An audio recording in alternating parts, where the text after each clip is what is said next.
I just landed at the airport in San Salvador a little while ago. I'm now en route into the city, looking forward to meeting with the team from the American Embassy. And I do want to thank our Foreign Service officers and the whole team at this embassy and embassies around the world for all the good work they do on behalf of our country. I'm proud to co-chair the bipartisan Foreign Service Caucus that stands up for the men and women who are serving our country overseas and at home in the State Department.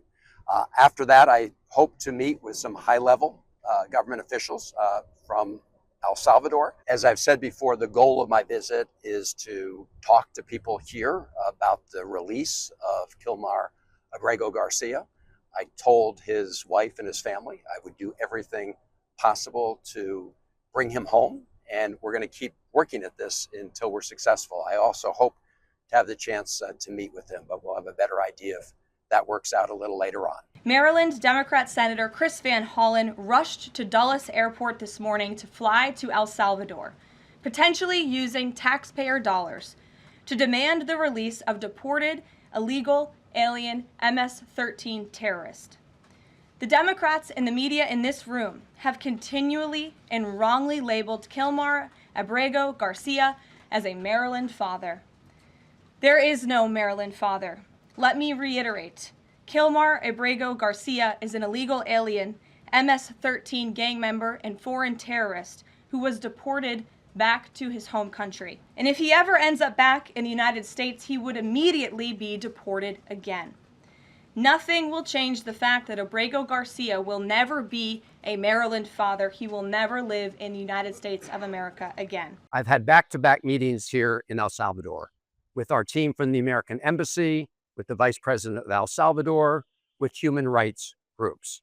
And the entire purpose has been to bring Abrego Garcia home because U.S. courts have determined that he was illegally abducted from the United States and now finds himself in the most notorious prison in El Salvador.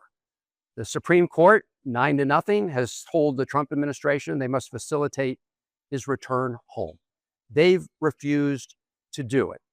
So I called upon the government of El Salvador to do it unless they can provide evidence that he's been involved in MS-13. They said they had no evidence. So this is not about MS-13. I know President Trump wants to make this about gang violence. I have been fighting MS-13 probably longer than Donald Trump even knew about MS-13. I care about every victim of crime.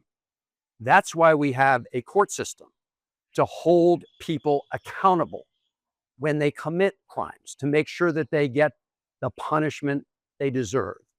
We also have a court system to make sure that people who have not committed crimes or not been convicted of crimes are not disappeared out of the United States and sent to a notorious prison in El Salvador, like Abrego Garcia. This is simply about letting him have his day in court. We use the courts to make sure that we don't convict people who are not guilty and that we convict those who are. It's appalling and sad that Senator Van Hollen and the Democrats applauding his trip to El Salvador today are incapable of having any shred of common sense or empathy for their own constituents and our citizens. Nobody knows this more than the woman standing to my right, Patty Morin, whose beautiful daughter Rachel was brutally maimed and murdered at the hands of an illegal alien in August of 2023. Patty no longer has her daughter because of the failed Democrat Party's open border, and these are policies that President Trump is bringing an end to. Patty should not have to be here today, but she is, and we are grateful and we are honored for her willingness and her request to share her powerful story with the world. So I asked the Vice President if Abrego Garcia has not committed a crime, and the U.S. courts have found that he was illegally taken from the United States, and the government of El Salvador has no evidence that he was part of MS-13. Why is El Salvador continuing to hold him in CICOT? And his answer was that the Trump administration is paying El Salvador, the government of El Salvador, to keep him at CCOT.